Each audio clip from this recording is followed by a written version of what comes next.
নমস্কার। টুকরো কথায় আমি রামায়ণ মহাভারতের গল্প নিয়েই শুরু করেছি। পরবর্তীকালে দেখি যদি সম্ভব হয় আরও কিছু বলবো। তবে আমি বলা শুরু করেছি এখন তখনই বারবার বলেছি, আমি যেটা বলছি রামায়ণ বা মহাভারত, সেটা আমাদের সিরিয়াল বা সিনেমার থেকে দেখার থেকে একটু হয়তো আলাদা। সেই আলাদাটা হচ্ছে স্বয়ং বাল্মীকির লেখা রামায়ণ আর ব্যাসদেবের লেখা মহাভারত আমি বলার চেষ্টা করছি। আর এই দুটো গ্রন্থেই শুরুতেই কবি বা লেখক লিখেছেন এটা ইতিহাস। ইতিহাস মানে যা ইতিপূর্বে ঘটেছে। ইতিহাস পূর্ববৃত্তম কথাযুক্তম, পূর্বে যা হয়েছে সেটা কথা আকারে বা কাহিনী আকারে লেখা হয়েছে। এটা বলার কারণ আরেকবার যে গত ভিডিওতে বোধহয় বা তার আগে আমি পরপর ঘটনা বলতে গিয়ে আমি বলেছি যে আজকের গল্প বলি বা গল্পের পরের অংশ বলি, এরকম বলেছি। তাই আমার এক বন্ধু দীপঙ্কর চক্রবর্তী, অনেক ধন্যবাদ দীপঙ্করকে, যে আমাকে নক করেছে যে এটা কি গল্প না ইতিহাস। তাই অবশ্যই এটা ইতিহাস, গল্প নয়। আমি বলার সময় ভুল করে গল্প বলেছি, তাই দুঃখিত। আর আরেকটাও করেছি, আমি তো আসলে সামনে কোনো স্ক্রিপ্ট লিখে বলি না, এরকম গল্প বলার মতো বলে যাই, বলার ফ্লোতে হয়তো কখনো দু একটা ভুল বলে ফেলি আর কি।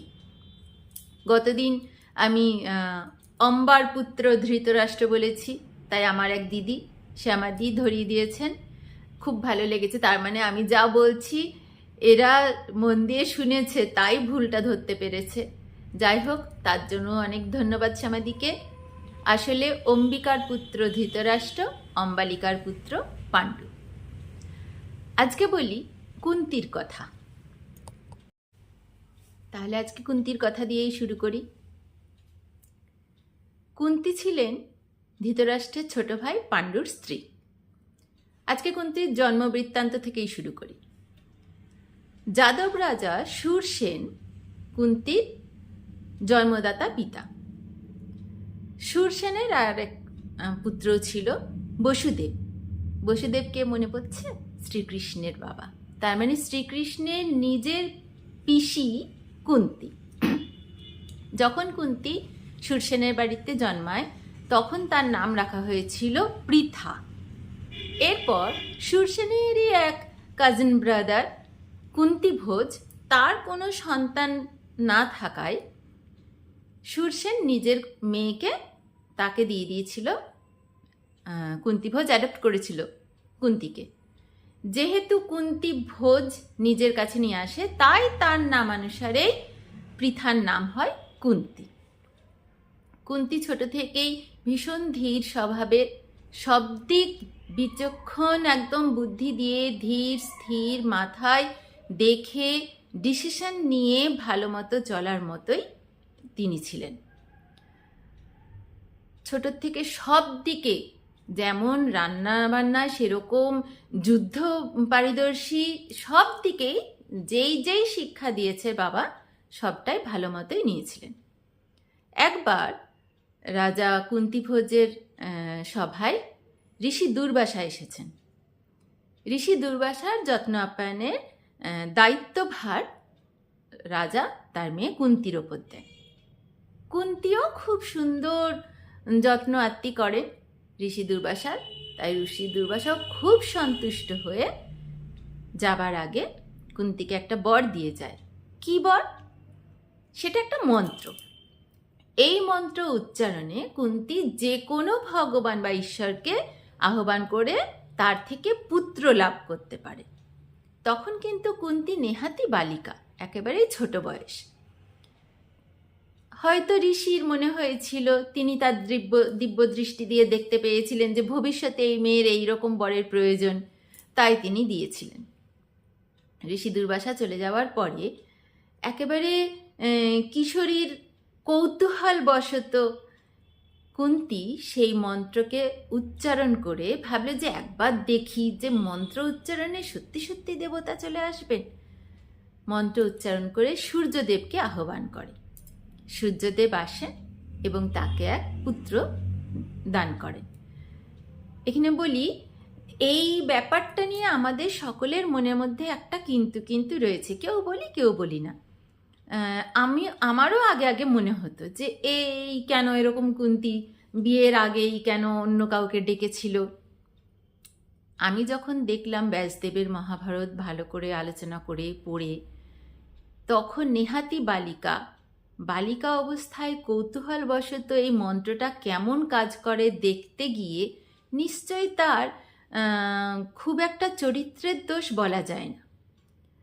আর সূর্যদেবও এসেছেন, সেই মন্ত্রের যদি ফাংশনটাই না ফুলফিল হয় তাহলে তো প্রকৃতিই উল্টে যাবে, কারণ প্রকৃতির বিরুদ্ধে গিয়ে ঈশ্বরও কাজ করে না। এই মন্ত্রের ফাংশনই এটা। ধরুন কোথাও একটু আগুন রয়েছে, সেই আগুনে আমি ভুল করে যদি হাত দিয়ে ফেলি আর সাথে সাথে বলি এমা আমি তো ভুল করে দিয়ে ফেলেছি, দেখছিলাম গরম না ঠান্ডা কিছু, বা এমনি, আগুন কি বলবে যে প্রথমবার ভুল করে দিয়েছে তো থাক, এইবার আর হাতটা পোড়াবো না, ফুসকা ফেলবো না, পরের বার হব। হাত আমি ভুল করেই দিই আর ইচ্ছা করেই দিই, হাত তো পুড়বেই। ঠিক এই মন্ত্রটাও ভুল করে বা যে কোনোভাবেই উচ্চারণ করে ভগবানকে আহ্বান করেছেন, মন্ত্রের তার তো যা ফল সেটা তো তাকে পেতেই হবে। তাই এই প্রকৃতির বিরুদ্ধে গিয়ে নিশ্চয়ই ঈশ্বর নয়। তাই এখানে কুন্তী বা সূর্যদেব কাউকেই আমরা দোষ দিতে পারি না। সম্পূর্ণ পরিস্থিতি, মানে একটা বাচ্চা বয়সের ভুল ডিসিশনে সেই পরিস্থিতিতে কুন্তীর হাতে পুত্র চলে আসে। এবার একেবারে ধরুন এই 12-13 বছরের একটা বাচ্চা মেয়ের হাতে একটা ছোট্ট বাচ্চা, সে নিজে এক পালক পিতার কাছে থাকে, কিভাবে মন খুলে তাকে গিয়ে এই আমি এরকম করে ফেলেছি বলবে? কোথায় লোকাবে, কি করবে খুঁজে পাচ্ছে না, বিপদের মানে মাথায় আকাশ ভেঙে পড়েছে কুন্তীর, কি করবে তখন তার এক সহচরী বা দাসী সে এসে সব দেখে শুনে বুঝতে পারে যে কি হয়েছে। তখন বলে ঠিক আছে, আমাদের তো আর কোনো উপায় নেই, এই সন্তানকে তোমায় ত্যাগ করতে হবে। এবার যতই ছোট কিশোরী অবস্থা হোক, তবু মায়ের হৃদয় তো প্রচণ্ড কষ্ট নিয়ে, বুকে ব্যথা নিয়ে কুন্তী এতে রাজি হয় এবং সেই ছোট্ট সন্তানকে নদীতে ভাসিয়ে দেয়। একটা পাত্রে তাকে যত্ন করে রেখে যদি কেউ পায় এইভাবে ভাসিয়ে দেয়। সেই ছোট্ট বাচ্চাটার আবার কবচ কুণ্ডল নিয়েই জন্মেছে, সূর্যদেবের সন্তান, সূর্যদেব প্রোটেকশন দিয়ে পাঠিয়েছেন। নদীতে ভাসতে ভাসতে একটা ঘাটে গিয়ে পৌঁছয়। সেই ঘাটে ছিল অধিরথ এবং তার স্ত্রী রাধা। তারা এক সুদ দম্পতি, তাদের কোনো সন্তান ছিল না।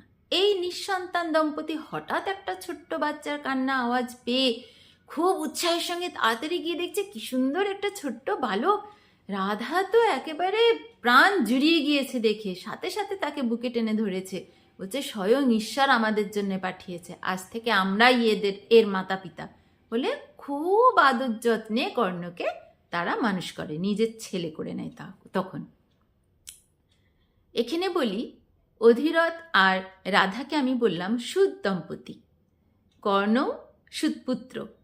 এটা আমি আরেকবার বলার কারণেই যে এইটাও একটা আমাদের আলোচনার বিষয়। আহারে বেচারা কর্ণকে সুদপুত্র বলে প্রচণ্ড অবহেলা করা হয়েছে, অপমান করা হয়েছে, জাতিভেদ ঢুকে গিয়ে তাকে নিচু জাতি বলে অবজ্ঞা করা হয়েছে। প্রথমত এখন আমাদের সমাজে যেরকম জাতিভেদ প্রথা আমরা দেখে অভ্যস্ত, এরকম জাতিভেদ প্রথা ছিলই না। কর্ম অনুযায়ী ব্রাহ্মণ, ক্ষত্রিয়, বৈশ্য, শূদ্র এগুলো আলাদা আলাদা হতো আর কি। আর একটা বর্ণের মানুষ ইচ্ছে করলেই অন্য বর্ণের কাজ করে অন্য বর্ণে চলেও যেতে পারত। কোনো ক্ষত্রিয় ইচ্ছে করলে ব্রাহ্মণও হতে পারতেন, ব্রাহ্মণের কেউ আবার ক্ষত্রিয় হয়ে যেতে পারতেন। কোনো শূদ্রও যদি সেরকম ব্রাহ্মণের মানে কি পাঠ, জ্ঞান অর্জন, ধ্যান, পূজা অর্চা করে সে ব্রহ্মত্ব লাভ করে ব্রাহ্মণ হবে, কোনো শূদ্রও সেটা করতে পারতেন। তাই জাতিভেদ প্রথা এরকম ছিল না। এবার দীর্ঘদিন একই পরিবারে এটাই হয় যে আমার বাবা যা করছে আমি তাই করছি, আমার বাচ্চারা তাই করছে, এই রকম পরম্পরা হতে হতে বংশ পরম্পরায় আস্তে আস্তে হয়তো এটা হয়েছিল যে ব্রাহ্মণের ছেলে ব্রাহ্মণই হচ্ছে, তার ছেলে ব্রাহ্মণই হচ্ছে, এইটা হতে পারে, রাজার ছেলে রাজাই হচ্ছে, এইরকম একটা প্রথা আসছিল। তার মধ্যেও এই যে বিবাহ সম্পর্ক এমন রিজিড ছিল না শুধু ব্রাহ্মণের মধ্যেই বিয়ে হবে বা ক্ষত্রিয়ের সঙ্গেই বিয়ে হবে। কারণ তখনই, যখনকার মহাভারত আর কি, তখনই প্রায় 300 মিশ্র জাতি তৈরি হয়ে গিয়েছে। এটা মহাভারতে উল্লেখ আছে। মিশ্র জাতি কি?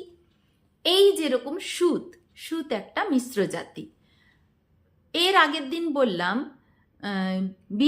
বিদুরের মা দাসী, বাবা ব্রাহ্মণ, তাহলে ওইটাও একটা মিশ্র জাতি। বেদব্যাস, বিদুরের বাবা যে সত্যবতীর ছেলে বেদব্যাস, সত্যবতী নিজে এক দাসকন্যা, আর পরাশর হচ্ছে ব্রাহ্মণ, ঋষি পরাশর, তার পুত্র। আবার বিদুরও তাই, ব্রাহ্মণ পিতা, মাতা শূদ্র। আর সুত হচ্ছে ক্ষত্রিয় পিতা, ব্রাহ্মণ মাতা। এদেরকে, এই মিশ্র জাতিকে বলা হয় সুত। এরা কথাবাচক হয়, যোদ্ধা হতে পারে, রাজা হতে পারে, রথ চালায়, এরকম হতে পারে। তাহলে এখানে তো কর্ণকে আমরা দেখেইছি যোদ্ধা, আর কর্ণের যে পিতা অধিরথ, তিনি রথ চালাতেন। তিনি একটা ছোট প্রদেশের রাজাও ছিলেন, কিন্তু ভীষ্মের ভীষণ ভালো বন্ধু ছিলেন, তাই ভীষ্মের রথই অধিরথ চালাতেন। তাহলে জাতিভেদ মেনে কর্ণকে কখনোই কোনোদিনই মহাভারতে অবজ্ঞা করা হয়নি। সুতপুত্র হয়তো তার একটা টাইটেল, হয়তো তার বাবা সুত বলে সুতপুত্র বলেছে। আর্যপুত্র যেরকম বলা হয়, আর্য যে তার পুত্রকে আর্যপুত্র, সেরকম সুতপুত্র বলা হয়েছে কোথাও কোথাও হয়তো। কিন্তু সুতপুত্র মানে এইটা নয় যে তাকে নিচু জাতি বলে অপমান করা হচ্ছে। এইটা আমি ভেঙে বলার উদ্দেশ্যটাই হচ্ছে, কর্ণকে ব্যাসদেবের মহাভারতে নিচু জাতি বলে কোথাও অবজ্ঞা করা হয়নি, যেটা আমাদের মনে আসে। যা হোক, অধিরথ আর রাধা কর্ণকে খুব আদর যত্নে, জানতেই দেয়নি এটা তাদের সন্তান নয়, সম্পূর্ণ নিজের সন্তান বলেই মানুষ করেছে। ছোট থেকেই কর্ণ কোনোদিনই অবহেলা অবজ্ঞা পায়নি, সে জাতিভেদ হিসেবেই হোক বা নিজের বাবা মাকে পায়নি বলেই হোক, কোনোটাই কিন্তু কর্ণের সঙ্গে খাটে না। এরপর বেশ কয়েক বছর পর রাজা পাণ্ডুর সঙ্গে কুন্তির বিয়ে হয়।